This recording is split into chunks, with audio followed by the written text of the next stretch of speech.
Hey guys, Moltrop here. Welcome to another audio commentary. This is a match between Jaedong and Luxury, and Jaedong recently has been completely on fire. He is basically now the almost undisputed just champion of StarCraft, basically.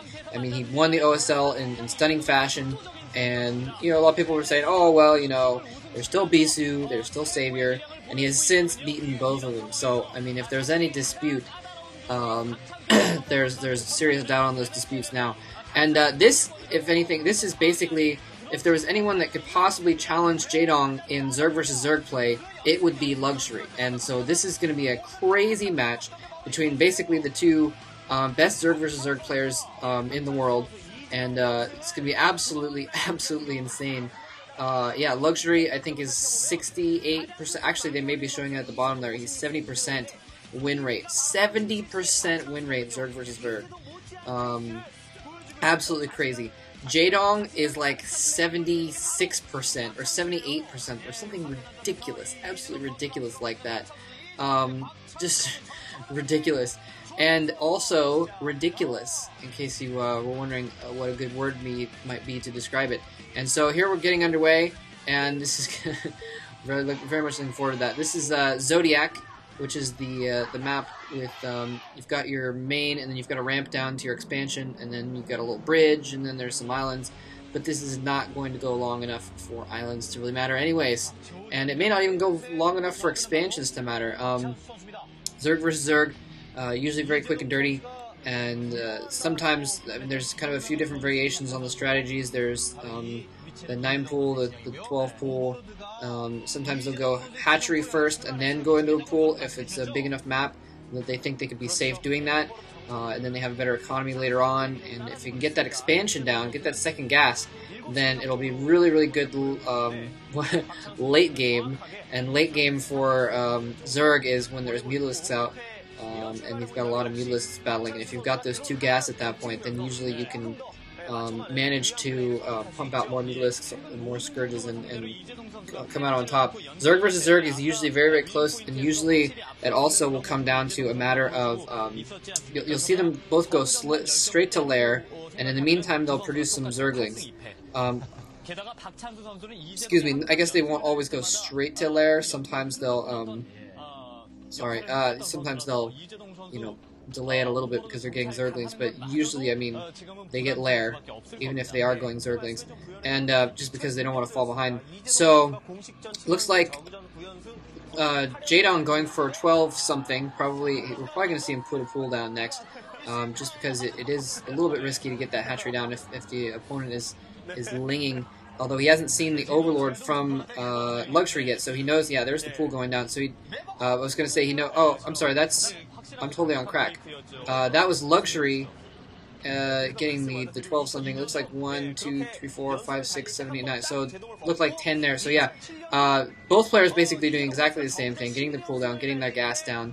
And so now both players are going to know where each other are now, because now Luxury's Overlord getting over to Jaedong's base. Luxury's going to have a little bit of a scout first, but it's not going to matter too much because they are doing exactly the same thing. And a drone going out for Luxury here. It looks like he might put down a hatchery here. I guess he sees that pool and going down a little bit late. Wait, what is that? Okay, I guess a hatchery going out for Jaedong inside of his base. So Luxury probably saw that and decided that he had the time necessary to get down a hatchery of his own. He actually decided to go out and put it at his natural, though. Now that has positives and negatives. The positive is if it goes long enough, you can you can use that gas, as I was saying earlier, to get extra mutas or whatever. And the negative is that it's harder to defend. And you know, if we saw the game between Jaedong and Savior, if your hatchery is kind of farther out, I mean, both of them had their hatcheries farther out in that game, but if it is farther out, it's harder to defend, and you can get it kind of picked off while you try and hide in your base. If you're down on lings, basically, it'll be really hard to defend. But you know, like I said, it can go either way. Both players just kind of setting out a couple token lings, just to try and see what they can do. Now, I was saying earlier, sometimes it's very close. Sometimes it comes down to a few lings sneaking, like seriously, like 2 lings running into the enemy base and picking off 3 drones. That is all it takes to clinch the Zerg versus Zerg game, basically. well, not clinch it, but I mean it's pretty far ahead to be 3 drones ahead, because as you can see, they both went for about 12 drones, and then they started getting units, and they usually don't make many more drones after that. Usually they'll go for lings for the most part. Especially lately, sometimes players will play conservatively and not get very many lings, but lately there's been a lot of ling action, and so it'll be, you know, you'll want to get your more lings out, because the opponent might be getting more lings out too, and then you get caught off guard. And that's often what happens, is one player will just get a few more lings, they'll have like 4 more zerglings, huge battle goes down between the zerglings, and then the player with 4 more zerglings ends up with 6 zerglings to 0 at the end of the battle, and then they go in and rape 3 drones, and that's game. So yeah, both players not really wanting to commit right now. They're both kind of posturing around, just trying to organize their lings kind of defensively.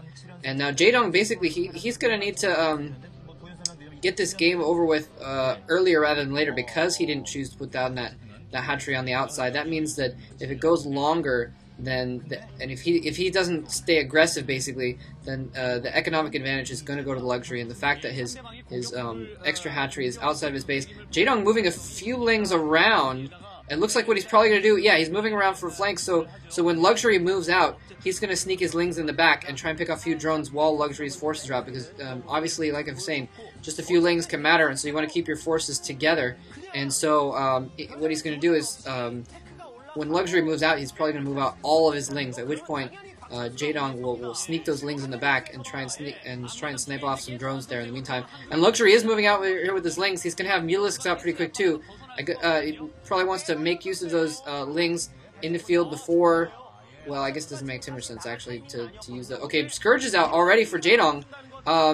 Interestingly, he chose to go with Scourges instead of the Mulisk, and the Mulisk gets picked off. One Mulisk gets picked off by the Scourges before he can get away, and he doesn't have enough Mulisks to really do a lot of damage to those Scourges as far as, well, now he does. He has a few Mulisks there. So yeah, he's going to be able to probably micro around him. Oh no, one of the Scourges gets in there. Possibly both. That was absolutely, oh my gosh. It looks like Jaedong was trying to get his Scourges above Luxury's mutas before they popped, so he could just pick them off, and it didn't work for him.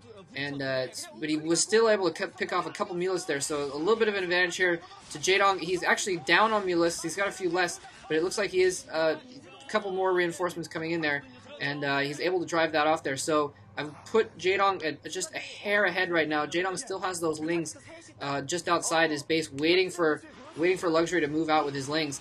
And wow, so Jaedong now picking off one of those overlords, and that's going to be a big deal. Although Jaedong has left his base open, Scourge is coming out to protect his base here. But if Luxury, Luxury being a little bit careless, just flying right through that Scourge.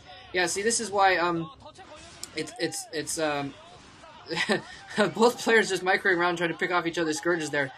Very interesting. Yeah, at this level of play, and Ling's finally going in here. Jaedong has his ramp to protect though, and Luxury realizes that and he moves out. But Jaedong knows those Lings are gone, and now he's going to try and move those Snipe Lings in. And Luxury does have his Mutalisk coming back there, but he might be able to pick off a drone or two. He still hasn't picked off any Zerglings here. Zergling speed upgraded, hard to catch, and they are going to get into his base. And now Jaedong countering with all of his Lings as well, while Luxury is busy in his base. Scourge is coming in there, but I don't think those are going to do any good. He's going to chase him off for a moment there. But while he's chasing with the Scourges, he goes in with those.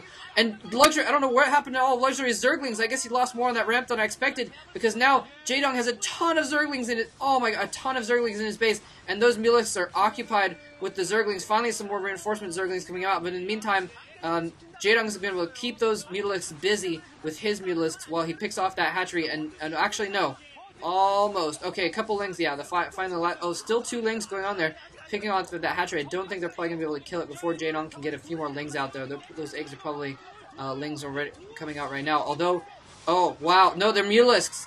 And so those Lings, he's going to have to run away so those Mutalisks don't get picked off by the Scourges. And that hatchery is going to go down. That was absolutely epic. Oh my gosh. That is basically game for Luxury. Like I said, he took the risk of having it out there. It was a little bit more difficult to defend, and I think that's just going to be the game for him, because now he's got basically half the larvae, and he hasn't really lost a lot of economy, but he just doesn't have enough larvae right now to keep up with Jaedong, and Jaedong's just going to be able to pump out more units right now, and he's going to be able to take this game. And both players trading on Lings. Even, yeah, see, he didn't have enough to produce enough Lings to even get in there and defend his drones there. So yeah, Jaedong.